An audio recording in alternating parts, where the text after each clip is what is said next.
Hello everybody. I'm very excited today.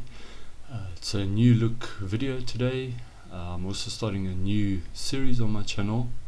It's going to be called Chess, Traps and Tricks.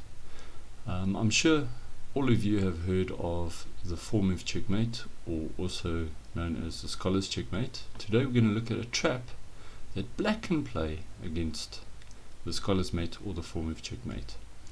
White also has a few little tricks and traps with the idea, and we'll have a look at it. So white starts off with e4, black plays e5, and now white plays queen h5. Now guys, tell me something, guys and girls, sorry, tell me something. Is it a good thing to bring out your queen very early in the game?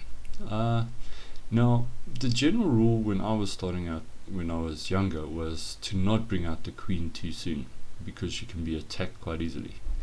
Now modern chess has really changed things a lot, and this is actually playable. It is playable.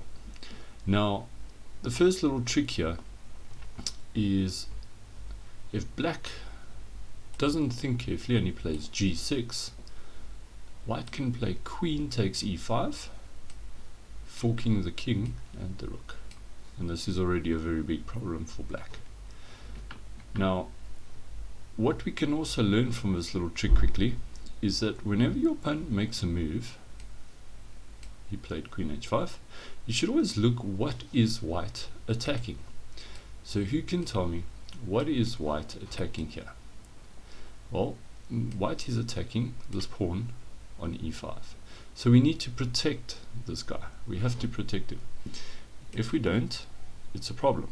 So if black does play g6, this guy is no longer protected. So how can black protect that pawn?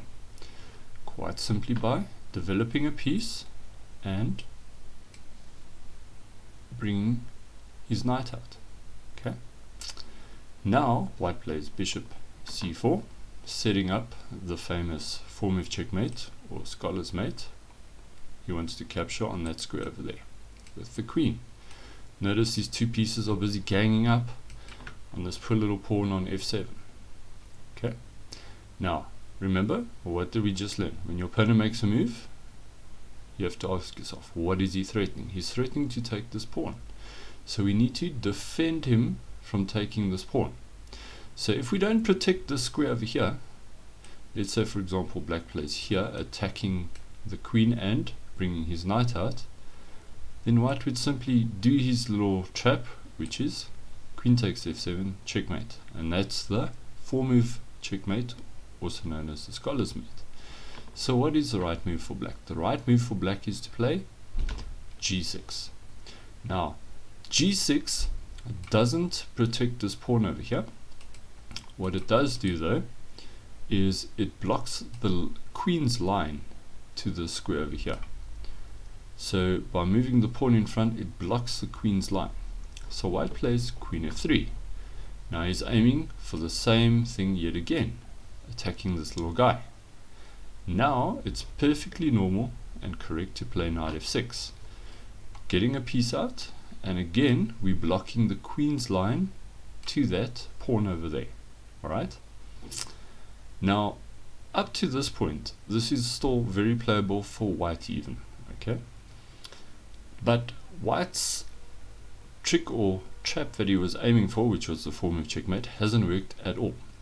Alright? So what white should probably do now is carry on developing. You can maybe play c3 or knight e2. Those are two moves and it's playable for white. There's nothing wrong with that.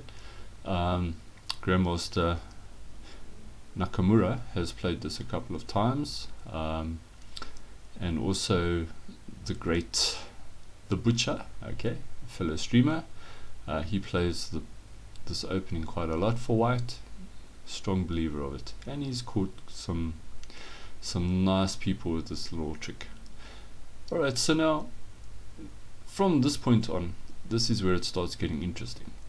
Now sometimes when people start playing chess, they get taught by their grandfather or their fellow coach, And normally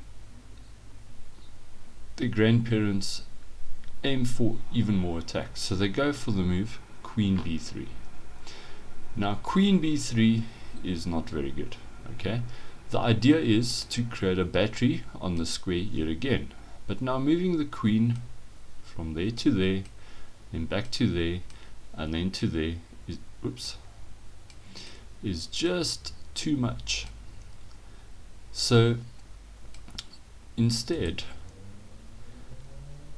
white should rather have played knight e2.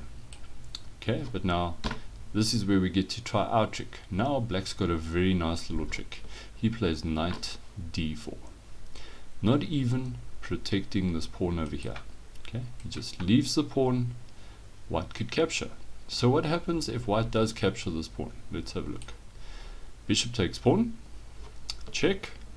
The king can't capture this bishop because the queen is defending. Okay, that's why it's called a battery. So the king has to move up. It's the only legal square that black's got. Only legal square. But now white's got a problem. His queen is in danger, so she needs to move.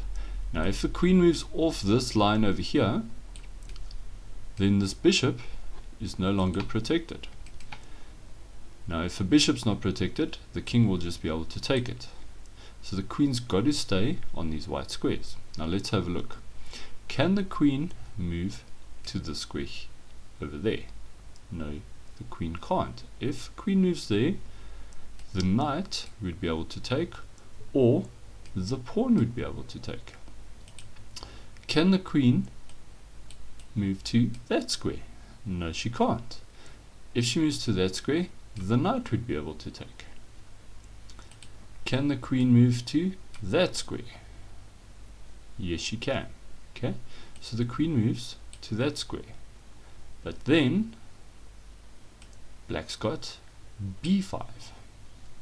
Now after b5, the queen can't go to this square, she can't go to that square because of the knight, she can't go to that square because of the knight and the pawn, and obviously she can't go to that square because of the bishop. So the queen would have to move off this line. Let's say for example queen d3, and then black could capture the bishop and you've already won a piece.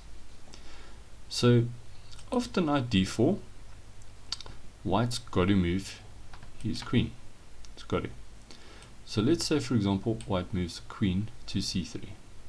Okay, now the very best move or simplest way of playing this and a good move is just to capture this pawn here, winning a pawn, attacking the queen again. Alright, but we've got a tricky or a nice little trappy move here, and this is what I want to show you guys. Alright, if black plays d5, now that move looks very strange because that square has got 3 defenders, right? No, because the queen can't move like a knight, right? So it's only got 2 defenders, the bishop and the pawn. And white captures this pawn over here. Alright, black recaptures, white recaptures, and now what we've done is we've gotten this pawn away from this line, so now we put this bishop on that square. Now we're threatening to move our knight to c2, forking the king and forking the rook. So what's a very simple way of defending this? By moving the pawn in the way of this bishop's attack on the square c2. Now black has a beautiful move. He just simply plays his bishop to b4. Now that looks like a very bad move because this bishop is not protected. The queen can just capture. What has black done?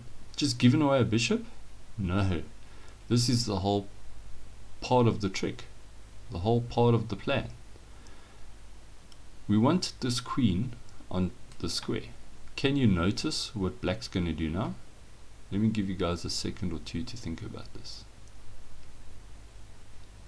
I hope you all saw black now plays knight takes c2, forking the king, the queen and the rook. I think that's called a family fork. So when the king moves, the knight takes the queen and thank you. Black's just winning. So this is a nice little trap you can play against a 4-move checkmate or scholar's mate. So you play e5. If white goes queen h5, be careful, don't move your pawn to g6. Got to defend this pawn on e5, so you play knight c6. White plays bishop c4, threatening your pawn on f7 checkmate. Be careful yet again, don't play your knight to f6, because if you do, it's checkmate. You don't want that. You play g6. After g6, the queen has to move. She moves to f3, threatening checkmate again. Don't forget about the checkmate, you got to stop it. So you play knight f6. And now, if your opponent plays this queen b3, you've got this nice little trap of playing knight d4. If he takes the pawn, you simply move your king. The queen has to move to the square to keep defending the bishop. We attack it again so that she has to go off that line, and then we can win the bishop. That's the first part. If after knight d4, instead of the bishop taking this pawn on f7 check, if the queen just moves, we play d5. The whole point of d5 is to get rid of this pawn on e4 and also to open up our bishop. So when the bishop takes, we recapture, the pawn recaptures. We play bishop f5, attacking this pawn twice. It's only defended once by the queen. So the pawn has to move to d3, and then we've got this very beautiful move, bishop b4, pinning the queen to the king. So if white does nothing, black will just capture the queen. So the queen takes a bishop, thinking, that's great, we've won a piece. But that's the whole part of the trap, because now black plays knight takes c2 check, forking the king, the queen, and the rook. White plays king d1, and then we just take the queen. And I believe from the series Queen's Gambit, as her trainer told her, you can resign now because you've lost your queen. I hope you guys enjoyed that video. If you like my videos, please like and subscribe, and I'll see you soon for the next video. Thank you. Bye.